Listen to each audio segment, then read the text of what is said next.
आज आपण या व्हिडिओमध्ये 7th स्टँडर्डचा जो लेसन आहे मोडेन पण वाकणार नाही या लेसनचे शब्दार्थ, चुकी बरोबर खालील वाक्यप्रचाराचा अर्थ सांगून वाक्यात उपयोग आणि शब्द तयार करा। खालील प्रश्नांची उत्तरे लिहा। त्याचबरोबर वर्कबुकमध्ये जे काही एक्स्ट्रा क्वेश्चन दिलेले आहेत ते सुद्धा आज आपण या व्हिडिओमध्ये बघणार आहोत। सो व्हिडिओला सुरुवात करूया। शब्दार्थामध्ये पहिला आहे प्रलोभ। प्रलोभचा दुसरा शब्द येणार आहे राग आणि त्याचा इंग्लिश वर्ड आहे अँगर। एकांडाचा येणार आहे एकटा आणि त्याचा इंग्लिश वर्ड आहे लोनली। लाचारचं येणार आहे शरण येणे म्हणजेच काय तर हेल्पलेस। परोक्षचं येणार आहे पाठीमागे म्हणजेच बिहाइंड। विखारचं येणार आहे विष आणि त्याचा इंग्लिश वर्ड आहे पॉइझन। कल्पांचं येणार आहे संकट आणि इंग्लिश वर्ड येणार आहे त्याचा प्रॉब्लेम। कनवचं येणार आहे दया आणि त्याचा इंग्लिश वर्ड येणार आहे पिटी। त्याच्यानंतर हताशचं येणार आहे निराश आणि इंग्लिश वर्ड आहे त्याचा सॅडनेस। अगतिकचा असणार आहे मार्ग नसणे आणि त्याचा इंग्लिश वर्ड आहे नो अदर वे म्हणजे दुसरा कुठलाही रस्ता नसणे। आता आपण बघूया क्वेश्चन आन्सर। पहिला क्वेश्चन आहे कोणत्या आदेशामुळे लाल्या दुखावला गेला होता, म्हणजे लाल्याला अशी कोणती ऑर्डर मिळाली होती की ज्याच्यामुळे त्याला दुःख झालं होतं।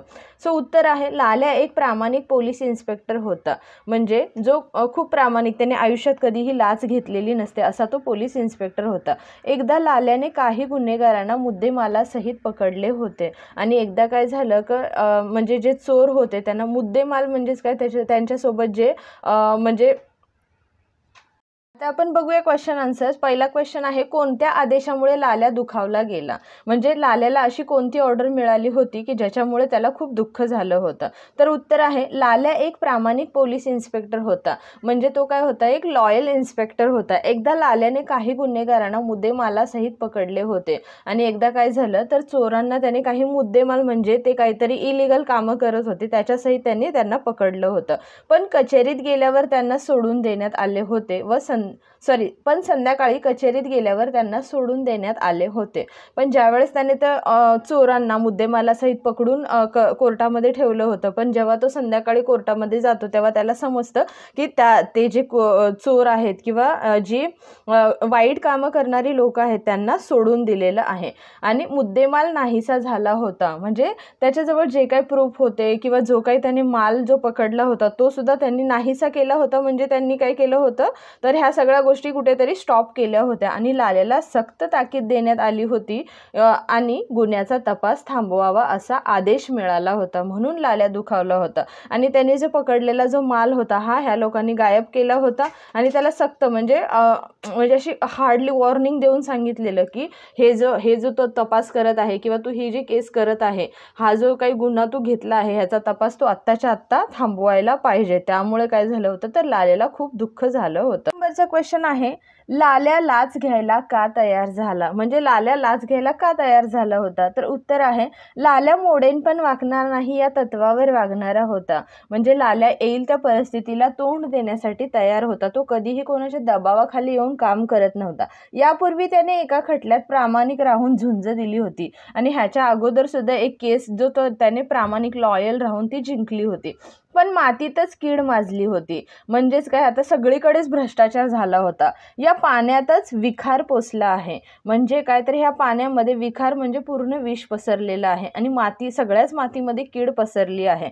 मूठभर माती भाजून धरतीची कीड मरत नाही। याचा अर्थ इथे असा लागतो की पूर्ण मातीमध्ये कीड पसरली आहे म्हणजेच काय तर सगळीकडेच भ्रष्टाचार झालेला आहे आणि पूर्ण पाण्यामध्ये विखार पोचला आहे म्हणजेच काय तर पूर्ण पाण्यामध्ये विष किंवा पॉइझन जे आहे ते ऑलरेडी पसरलेलं आहे। त्यामुळे मूठभर माती भाजून किंवा थोडीशी माती भाजून किंवा थोडंसं आपण चांगलं राहून सगळीकडचा भ्रष्टाचार आपण मिटवू शकत नाही। त्यामुळे मी चांगले काम करत असताना मला अपमानास्पद वागवले जाते आणि त्यामुळेच मी चांगलं काम करतोय म्हणून मला अपमानास्पद म्हणजेच वाईट वागणूक दिली जाते। माझ्यावरती गुन्हेगारी वृत्तीचा आरोप येतो, म्हणजे माझी वृत्ती किंवा मी कसं आहे मी गुन्हेगार आहे अशा पद्धतीने मला वागवलं जातं। आपण या जगात एकटे पडलो आहे असा विचार करून मग त्याला असं वाटतं की ह्या जगात माझ्यासोबत कुणीच नाही आहे, मी प्रामाणिक आहे म्हणून मला सगळेजण त्रास देतात, अपमानास्पद वागणूक देतात। असा सगळा विचार करून लाल्याचे मन दुःखी होते व तो लाच घ्यायला तयार झाला। त्यामुळे तो असा विचार करतो की जर मी लाच नाही घेतली, मी सगळ्यांपेक्षा दुसऱ्यांपेक्षा जर वेगळा राहायला लागलो किंवा वेगळा दिसायला लागलो तर सगळे मिळून मला टॉर्चर करतील किंवा मला त्रास देणार, त्यामुळे तो लाच घ्यायला तयार होतो. 3rd नंबरचा क्वेश्चन आहे, चंद्रलेखा लाल्याला लाच घ्यायला विरोध का करते? म्हणजे चंद्रलेखा कोण असते? त्याची बायको असते. सो लाल्याला ती लाच घ्यायला विरोध करणं म्हणजेच काय, तर ती तयार होत नाही. त्याच्यासाठी त्याला काय करते, अपोजिट त्याच्या राहते की तुम्ही लाच नाही घेतली पाहिजे. सो उत्तर आहे चंद्रलेखा ही लाल्याची पत्नी. ती कोण आहे? तर लाल्याची बायको आहे. तिचे आपल्या नवऱ्यावर प्रेम होते. तो लाच घेत नाही म्हणून तिला नवऱ्याचा अभिमान वाटत होता. मग तिला नवऱ्याबद्दल खूप त्याच्या प्रामाणिकपणाचा अभिमान वाटायचा की माझा नवरा कधीही लाच घेत नाही, प्रामाणिकपणे काम करतो, चांगलं काम करतो, म्हणून तिला त्याच्यावरती प्राऊड फील व्हायचा. पण या वाईट जगात चांगल्या माणसाचा टिकाव लागत नाही. पण आता हे पूर्ण जग कसं आहे, वाईट आहे, भ्रष्टाचाराने भरलेलं आहे. सो चांगल्या माणसाचा टिकाव लागत नाही म्हणजेच काय, तर चांगल्या माणसाला इथे तो भ्रष्टाचार करण्यासाठी प्रवृत्त केलं जातं किंवा तयार केलं जातं. त्याच्यावरती तशी सिच्युएशन आणली जाते की त्याने सुद्धा वाईट वागलंच पाहिजे. त्याचे मत परिवर्तन होते. त्यामुळे त्याचं काय होतं, त्याच्या मनामध्ये जे असतं ना, तो की अगोदरपासून मी खूप स्वाभिमानी आहे, तर त्याचं हे मत, त्याचं जे त्याच्या मनामध्ये जे विचार असतात ते मत परिवर्तन होतात. म्हणजे तो लाच घ्यायला तयार होतो आणि तो लाच घ्यायला तयार होतो. आपल्या नवऱ्याने वाईट कृत्य करू नये असे चंद्रलेखाला वाटते. मग तिला असं वाटतं की माझा नवरा जसा आयुष्यभर स्वाभिमानी राहिलेला आहे तसाच त्याने आयुष्यभर स्वाभिमानी राहावं. आतापर्यंत त्यांनी जशी प्रामाणिकपणे कामं केली तशीच प्रामाणिकपणे कामं करावी आणि कधीही त्याने लाच घेऊ नये, म्हणजेच काय, तर वाईट कृत्य करू नये असं चंद्रलेखाला वाटतं. म्हणून ती लाल्याला लाच घेण्यापासून परावृत्त करते. परावृत्त करते म्हणजेच काय, तर विरोध करते आणि त्याला सांगते की लाच घेणं हे म्हणजे तुमच्या ह्या काम करण्याच्या पद्धतीला शोभत नाही, अशा प्रकारे ती त्याला समजावते आणि लाच घ्यायला विरोध करते. 4th नंबरचा क्वेश्चन आहे, चंद्रलेखा लाल्याला कोणत्या शब्दांची आठवण देते? म्हणजे चंद्रलेखा कुठल्या गोष्टीची आठवण करून देते? जेव्हा लाल्या लाच घ्यायला तयार होतो त्यावेळेस चंद्रलेखा कशा प्रकारे लाल्याला समजवते? उत्तर आहे लाल्या लाच घ्यायला तयार झाला. या गोष्टीचे चंद्रलेखाला खूप आश्चर्य वाटले. म्हणजे लाल्या लाच घ्यायला तयार होतो, तर ही गोष्ट ऐकल्यानंतर चंद्रलेखाला असं म्हणजे खूप आश्चर्य वाटते की अरे, आयुष्यभर ह्यांनी कधीच लाच नाही घेतली, आता कसे काय हे तयार झाले? कोणत्या गोष्टीमुळे तो लाच घ्यायला तयार झाला याचा ती विचार करू लागते. आणि मग ती अशी विचार करते की अरे, कशामुळे हे लाच घ्यायला तयार झाले असतील? काही झाले तरी तिला लाल्याने लाच घेऊ नये असे वाटते. मग तिला काही जरी झालं, तिला असं वाटतं की काही जरी झालं तरी ह्यांनी लाच घेतलीच नाही पाहिजे. म्हणून चंद्रलेखा लाल्याला समजावते. म्हणून ती त्याला समजावून सांगते व त्याने म्हटलेल्या या कधीकाळी शब्दांची त्याला परत आठवण करून देते. मग लाल्या जसा पहिला म्हणायचा की मी मोडेन पण वागणार नाही, किंवा एकेकाळीचे शब्द तिला आठवतात आणि ती त्या शब्दांची त्याला आठवण करून देते की मोडेन पण वागणार नाही, म्हणजेच मी कधीच कोणाच्या पुढे झुकणार नाही, मी माझं काम प्रामाणिकपणे करणार, असं लाल्या जेव्हा चंद्रलेखाला म्हणत होता त्याच गोष्टीची आठवण चंद्रलेखा लाल्याला करून देते. 5th नंबरचा क्वेश्चन आहे, लाल्या शेवटी कोणत्या शब्दांनी निर्णय घेतो? मग शेवटी लाल्या कसा निर्णय घेतो? तर उत्तर आहे कुटुंबांच्या सुरक्षिततेसाठी लाल्या लाच घ्यायला तयार झाला होता. कारण त्याच्यावरती पुढून एक दडपण येत असतं, प्रेशर येत असतं की तू जर नाही लाच घेतली तर आम्ही असं करू तसं करू. त्यामुळे त्याला त्याची जी फॅमिली असते त्याची काळजी वाटत असते, त्यामुळे तो लाच घ्यायला तयार होतो. ही खरी परिस्थिती लक्षात आल्यावर चंद्रलेखा लाल्याला भ्रष्टाचाराविरुद्ध लढ्यात मी आणि मुलगा पाठीशी आहे असे सांगते. मग आता तिला समजतं की अच्छा, याच्यामुळे तर ह्यांच्या फॅमिलीवरती कोणीतरी असं प्रेशराईज करत असतं की तुम्ही जर नाही लाच घेतली तर आम्ही तुम्हाला असं करू तसं करू, ते फिल्ममध्ये दाखवतात ना त्या प्रकारे. म्हणून ती काय करते, तर तुमचा जो हा काही लढा आहे भ्रष्टाचाराच्या विरोधात, तुम्ही जे प्रामाणिकपणे राहत आहात त्या लढ्यात मी आणि आपला मुलगा तुमच्या सोबत आहे. त्यामुळे लाल्याला पुन्हा बळ येते. मग लाल्याला लढायला खूप ताकद येते परत की बाबा, माझा मुलगा आणि माझी बायको माझ्या सोबत आहे. शेवटी आपल्या आयुष्याचे काहीही झाले तरी चालेल, पण मी मोडेन पण वागणार नाही. आणि मग तो शेवटी एक निर्णय घेतो की माझ्या आयुष्याचं, किंवा भले मी मरेल किंवा काहीही होईल ह्या लढाईमध्ये, पण मी माघार घेणार नाही, म्हणजेच काय, तर मी मोडेन पण वागणार नाही, असा तो निर्णय घेतो. अशा प्रकारे तो त्याचा जो निर्णय म्हणजेच काय, तर त्याचा डिसिजन घेतो की मी कधीही लाच घेणार नाही. त्यानंतर आहे चूक की बरोबर ते लिहा. चंद्रलेखा लाल्याला लाच घ्यायला सांगते, तर हे चूक येणार आहे कारण ती लाच घेण्यापासून त्याला अडवत असते.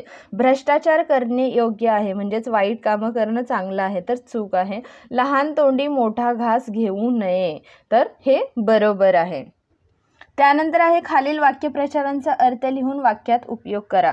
मोडेन पण वाकणार नाही, तर त्याचा अर्थ येणार आहे कितीही समस्या आल्या तरी त्यांचा सामना ताठ उभे राहून करणे. आणि त्याचं वाक्य बनणार आहे लाल्याने शेवटी निर्णय घेतला की मी मोडेन पण वाकणार नाही, हे त्याचं वाक्य तयार होणार आहे. त्याच्यानंतर आहे जीव ओवाळून टाकणे. जीव ओवाळून टाकण्याचा अर्थ येणार आहे खूप प्रेम करणे. आणि वाक्य बनणार आहे प्रत्येक फौजी किंवा जो सैनिक असतो तो देशासाठी आपला जीव ओवाळून टाकायला तयार असतात. म्हणजे प्रत्येक फौजी देशासाठी आपला जीव ओवाळून टाकायला तयार असतात. थर्ड नंबर आहे कणव येणे. कणव येण्याचं येणार आहे दया येणे. आणि त्याचं वाक्य बनणार आहे मला त्या गरीब व्यक्तीची कणव आली, म्हणजे मला त्या व्यक्तीची दया आली. त्याच्यानंतर खालील प्रमाणे शब्द तयार करा. जसं मोठेचं मोठेपणा होणार आहे तसं प्रामाणिकचं प्रामाणिकपणा होणार आहे. वेडेचं वेडेपणा होणार आहे. उदारचं जसं उदारता होणार आहे तसं धैर्याचं धैर्यता होणार आहे. शांतचं शांतता होणार आहे. चमच्याचं जसं चमचेगिरी बनणार आहे तसं फसवाचं फसवेगिरी बनणार आहे. आणि भामटाचं भामटेगिरी बनणार आहे. आता आपण वर्कबुकवाले क्वेश्चन बघणार आहोत. पहिला आहे रिकाम्या जागी योग्य शब्द लिहा. आपण डॅश डॅश करू नये, तर उत्तर येणार आहे आपण चिंता करू नये. तुम्ही डॅश डॅश घेणार आहात, मग तुम्ही काय घेणार आहात तर लाच घेणार आहात. या पाण्यातच डॅश डॅश पोचला आहे, म्हणजे ह्या पाण्यातच विखार म्हणजेच पॉयझन पोचला आहे. या डॅश डॅशचा तपास इथेच थांबला पाहिजे. कशाचा तपास तर गुन्ह्याचा तपास इथेच थांबला पाहिजे. हा डॅश डॅश तुमच्यावर ठेवला जाईल, तर तुमच्यावर हा आरोप ठेवला जाईल.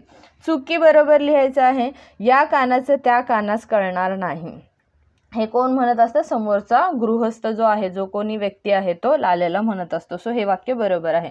मी लाच घेऊ नये म्हणून माझं मन वळवण्यासाठी, तर चूक. तर त्याने लाच घ्यावी म्हणून तो गृहस्थ जो आहे तो लाल्याला समजावत असतो, त्याचं मन वळवत असतो. या पाण्यातच विखार पोचला आहे, तर हे बरोबर आहे. म्हणजे या पाण्यातच पूर्णपणे विष पसरलेलं आहे. हातभर माती भाजून धरतीची कीड मरत नाही, म्हणजेच काय तर सगळीकडे भ्रष्टाचार पसरलेला आहे. तर इथं काय सांगितलं आहे हातभर नाही तर मुठभर माती भाजून धरतीची कीड मरत नाही असं म्हणतात. मी मोडेन पण वाकणार नाही, हे बरोबर आहे. त्याच्यानंतर आहे कोण कोणास म्हणाले. तो इथं कशासाठी आला होता. जेव्हा तो गृहस्थ येऊन जातो त्यानंतर चंद्रलेखा लाल्याला विचारते की तो इथं कशासाठी आला होता. सो उत्तर येणार आहे चंद्रलेखा लाल्याला म्हणाले. माझे सर म्हणाले तेच खरं. हे कोण म्हणते तर लाल्या चंद्रलेखाला ज्यावेळेस सांगत असतो त्याच्यासोबत काय झालं त्यावेळेस लाल्या चंद्रलेखाला म्हणतो. काय घडलं तर लाल्या कोणाला म्हणतो चंद्रलेखाला म्हणाला. गुन्ह्याचा तपास थांबला पाहिजे, हे कोण म्हणालं तर चंद्रलेखा लाल्याला म्हणाली. जेव्हा त्या लोकांचं जे कन्व्हर्सेशन चालू होतं त्याच्यातले हे शब्द आलेले आहेत. सो डॅमिट कोण म्हणतं तर डॅमिट लाल्या गृहस्थाला म्हणाला. एका वाक्यात उत्तरे लिहा. गृहस्थ लाल्याला काय म्हणाला तर गृहस्थ लाल्याला काय म्हणाला आपण चिंता करू नये, या कानाचं त्या कानास कळणार नाही. सेकंड नंबरचा क्वेश्चन आहे चंद्रलेखा लाल्याला काय विचारते. तर उत्तर आहे तो गृहस्थ इथं कशासाठी आला होता, हे कोण विचारते तर चंद्रलेखा. कुठे कीड माजली आहे तर या मातीतच कीड माजली आहे. कोणाला सवलत मिळू शकत नाही, तर उत्तर आहे एकांड्या किंवा एकट्या शिलेदाराला या भ्रष्ट दुनियेत सवलत मिळू शकत नाही. त्यानंतर आहे लाल्यावर कोणता आरोप लावण्यात आला तर गुन्हेगार सुटले, मुद्देमाल नाहीसा झाला, जबाबदार तुम्ही आणि तुम्ही लाच घेतली असा आरोप लाल्यावरती लावण्यात आला होता. आता थोडक्यात उत्तरे लिहायची आहेत. लाल्याला कचेरीत गेल्यावर काय आढळून आले तर उत्तर आहे लाल्या कचेरीत गेल्यावर त्याने पाहिले की त्याने पकडलेले गुन्हेगार सोडून दिले होते, मुद्देमाल नाहीसा झाला होता आणि त्याला म्हणजेच लाल्याला सक्त ताकीद देण्यात आली होती की या गुन्ह्याचा तपास इथेच थांबला पाहिजे. त्याच्यानंतर आहे चंद्रलेखा लाल्याला कसे समजवते. उत्तर आहे लाल्या लाच घ्यायला तयार झाला होता कारण त्याच्याकडे दुसरा पर्याय नव्हता. तेव्हा चंद्रलेखा त्यांना समजावते की तुम्हीच ना कधी काळी म्हणाला होतात मी मोडेन पण वाकणार नाही, आणि या झुंजीत म्हणजेच हे जे तुमचं जे काही लढाई चालू आहे त्याच्यामध्ये तुमची बायको आणि मुलगा देखील तुमच्या पाठीशी आहेत किंवा उभे राहतील. योग्य ते विरामचिन्ह घालून वाक्य पुन्हा लिहायचं आहे. काय घडलं छे छे तसं काही घडलं नाही. आता काय घडलं आश्चर्यवालं आहे ना, सो इथे हे चिन्ह टाकायचं आहे छे छेच्या नंतर आणि अशा प्रकारे तुम्हाला विरामचिन्ह घालून वाक्य पूर्ण करायचे आहेत. कोण हा मोठा माणूस. सो हा काय आहे क्वेश्चनवाला आहे. सो कोण आहे हा मोठा माणूस तर पुन्हा खोटा आरोप, खोट्या साक्षी, खोटे पुरावे. तर कसं लिहिणार आहे आपण तर चा नंतर क्वेश्चन मार्क येणार आहे, पुन्हा खोटा आरोप, त्याच्यानंतर खोट्या साक्षी आणि खोटे पुरावे. अशा प्रकारे तुम्हाला ही विरामचिन्ह घालून वाक्य पूर्ण करायचे आहेत. विरुद्धार्थी शब्द लिहा. सावकाशचं येणार आहे वेगवान, जलद किंवा फास्ट. हताशचं येणार आहे आनंदी किंवा आशावान. हसण्याचं येणार आहे रडणे. गुन्हेगारचं येणार आहे न्याय, धार्मिकता, सद्गुण किंवा नैतिकता.